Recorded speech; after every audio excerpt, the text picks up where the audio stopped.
వాళ్ళకి ఇన్స్ట్రక్షన్ ఉంటే మీరు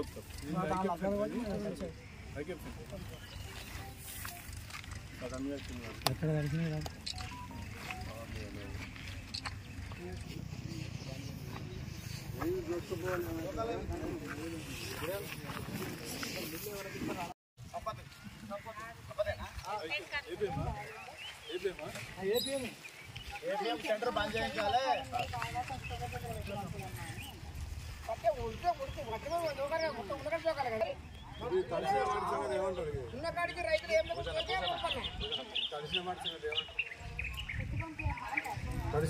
ఎండినాకనా కొంచెం ఉండాలి. అది మళ్ళీ కడిసిన దాన్ని ఉంటాను కదమ్మా.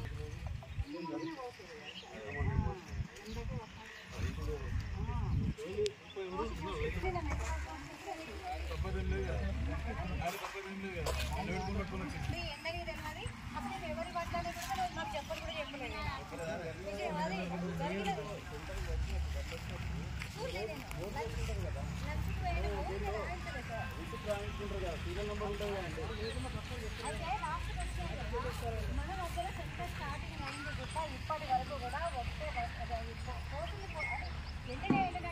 మనకి ఏ రోజు కూడా మేమే రాసులు పెట్టుకుంటే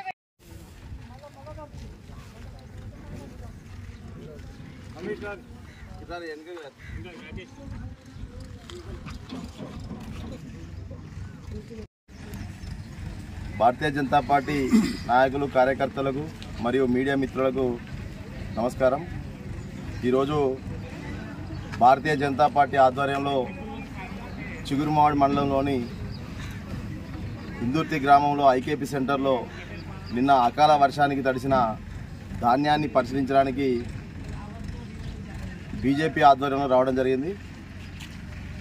ఎక్కడికక్కడ వర్షం పడి మొత్తం ధాన్యము వీళ్ళు తూకాలు లేట్ చేసేయడం కారణంగా వరి ధాన్యం తడిసి ప్రజలు నష్టపోవడం జరిగింది.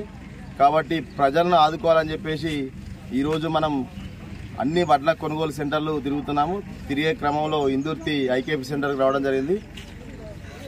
ప్రభుత్వం చెప్పేది ఒకటి, చేసేది ఒకటి ఉంది. ఇదందరూ కూడా ప్రజలు గమనిస్తున్నారు. ఇలా ప్రజలను మభ్యపెడుతూ పాలన కొనసాగిస్తుంది కాంగ్రెస్ పార్టీ. కాబట్టి భారతీయ జనతా పార్టీ ఆధ్వర్యంలో ప్రజలు పెద్ద ఎత్తున ఉద్యమం చేయడానికి సిద్ధమవుతున్నారు.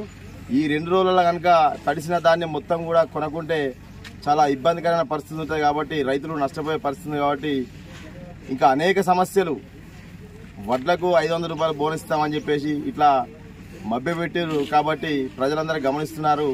ఇప్పటికైనా తడిసిన ధాన్యం కొనుగోలు చేయాలని చెప్పేసి మేము భారతీయ జనతా పార్టీ చిగురుమామిడి మండల పక్షాన డిమాండ్ చేస్తున్నాం.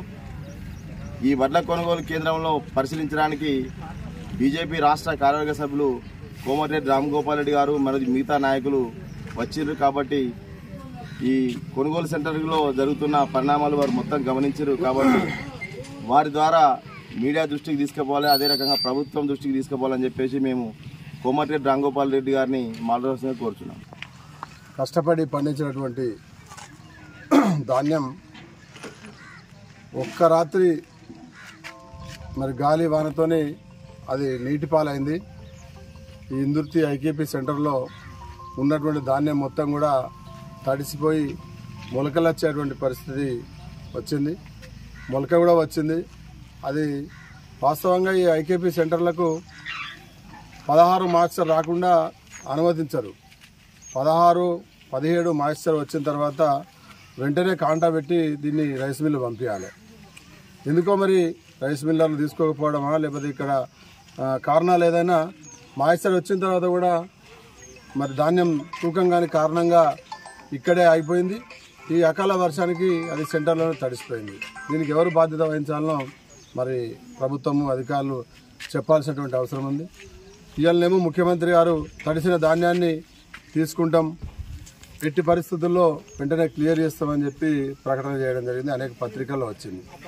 మేము ఫీల్డ్ లెవెల్లో సెంటర్లోకి వెళ్ళి పరిశీలిస్తే మాయిశ్చర్ రాకుండా తీసుకోమని చెప్పి పౌర సరఫరా శాఖ అధికారులు చెప్తున్నారు, సెంటర్ నిర్వాహకులు చెప్తున్నారు.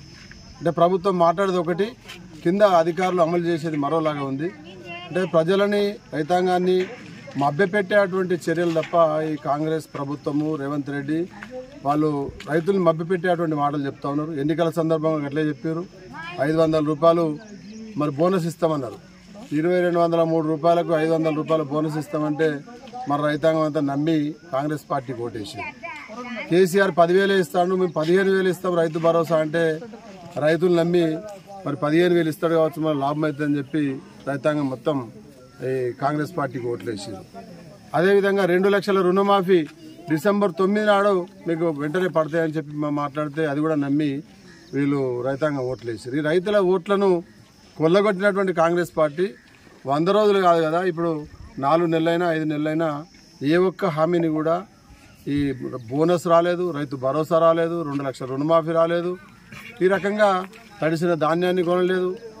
అన్ని మోసపూరితమైనటువంటి మాటలతో రైతాంగాన్ని మోసం చేసి ఇలా గద్దెనెక్కి ఇవాళ రైతుల అరిగోస పుచ్చుకుంటున్నటువంటి కాంగ్రెస్ పార్టీకి భారతీయ జనతా పార్టీ తరఫున హెచ్చరిక జారీ చేస్తున్నాం. ఇవాళ, రేపు, ఎల్లుండి 21 తారీఖు దాకా ఈ తడిసినటువంటి ధాన్యం కొనుగోలు విషయంలో రైతాంగ మరి సంక్షేమం కోసం భారతీయ జనతా పార్టీ, అదేవిధంగా మన ఎంపీ బండి సంజయ్ కుమార్ గారు పిలుపిచ్చిండ్రు. 21 తారీఖు దాకా మా నిరంతర ఆందోళన కార్యక్రమాలని వెంటనే ఎక్కడికక్కడ కళ్ళల్లో ఉన్నటువంటి వడ్లను కొనుగోలు చేయాలి, వెంటనే మరి పైకి మిల్లర్లకు పంపించాల్సినటువంటి బాధ్యత ఈ ప్రభుత్వం మీద, అధికారుల మీద ఉంది. అదేవిధంగా ఫసల్ బీమా యోజన అమలు చేస్తామని చెప్పినటువంటి ప్రభుత్వం ఇవాళ అనేక రాష్ట్రాల్లో వీళ్ళు మాట్లాడితే అసలు మాటలు కోటలు దాటుతున్నాయి, వాళ్ళ పని మాత్రం కడప దాటలేదు. ఎవరు చూసినా పంటల బీమా పథకం, ఫసల్ బీమా యోజన మేము అమలు చేస్తామని కాంగ్రెస్ పార్టీ ఎక్కడ పడితే అక్కడ చెప్పింది, వాళ్ళ మేనిఫెస్టోలో కూడా పెట్టారు. కానీ అన్ని రాష్ట్రాల్లో, బీజేపీ పాలిత రాష్ట్రాల్లో ఫసల్ బీమా యోజన అమలు జరుగుతూ ఉంది. నిన్న మొన్న గాలి వానకు వడ్లే కాదు, మామిడికాయలు, బత్తాయి, నిమ్మ, అనేక రకాల పంటలు ఇవాళ నష్టం జరిగింది. పంట నష్టం జరిగితే పిల్లి చచ్చిపోయింది గోడవతల వారేమన్నట్టే ఉన్నది తప్ప, పంట నష్టం జరిగితే ఆ పంట పొలాలకు వెళ్ళి రెవెన్యూ అధికారులు, వ్యవసాయ అధికారులు పోయి పరిశీలన చేసి పంట మరి నష్టం అంచనాలను ప్రభుత్వానికి నివేదిక సమర్పించి దానికి తగినటువంటి నష్టపరిహారం ఇచ్చేటువంటి బాధ్యత నుంచి ఈ గత టీఆర్ఎస్ ప్రభుత్వం, ఇప్పుడున్నటువంటి కాంగ్రెస్ ప్రభుత్వం తప్పుకున్నటువంటి నేపథ్యంలో ఇవాళ పండినా ఎండినా రైతుదే బాధ్యత అనేటువంటి మరి పరిస్థితికి ఈ ప్రభుత్వాలు రైతాంగాన్ని దిగదార్చినాయి. కాబట్టి దేశంలో మోడీ గారి ప్రభుత్వం అమలు చేస్తున్నటువంటి ఫసల్ బీమా యోజన తెలంగాణలో అమలు చేయాలి. ఇట్లాంటి అకాల వర్షాలకు, ప్రకృతి వైపరీత్యాలకు నష్టపోయినటువంటి రైతాంగాన్ని తప్పకుండా ఆదుకోవడానికి చట్టపరమైనటువంటి రక్షణ కల్పించాలి. కాబట్టి ఫసల్ బీమా యోజన అమలు చేయాలని చెప్పి భారతీయ జనతా పార్టీ డిమాండ్ చేస్తుంది. మామిడికాయలు ఎన్నడూ లేనంత బ్రహ్మాండమైనటువంటి గిరాకీ ఉంది ఇవాళ మార్కెట్లో, మంచి ధర పలుకుతుంది. ఇవాళ మామిడి కాయలు కాదు, మామిడి చెట్లు కూడా ఇరిగిపోయినాయి గాలి వానలకు. విపరీతమైనటువంటి నష్టం జరిగింది రైతాంగానికి. దీన్ని పట్టించుకునేటువంటి ప్రభుత్వాలు మరి ఈ తెలంగాణలో లేదు కాబట్టి రైతాంగం నష్టం జరుగుతుంది. కాబట్టి కాంగ్రెస్ పార్టీ ఇచ్చినటువంటి కల్లెబొల్లి మాటలు నమ్మి మనం మోసపోయినాం. ఇక నుంచి జాగ్రత్తగా ఉండాలని చెప్పి రైతాంగాన్ని విజ్ఞప్తి చేస్తూ వెంటనే తడిసినటువంటి వడ్లను కొనుగోలు చేయాలి. మరి అదేవిధంగా వర్షానికి, గాలికి నష్టపోయినటువంటి పండ్ల తోటలకు వెంటనే నష్టం అంచనాలు వేసి నష్టపరిహారం ఇవ్వాల్సిందిగా బీజేపీ డిమాండ్ చేస్తుంది.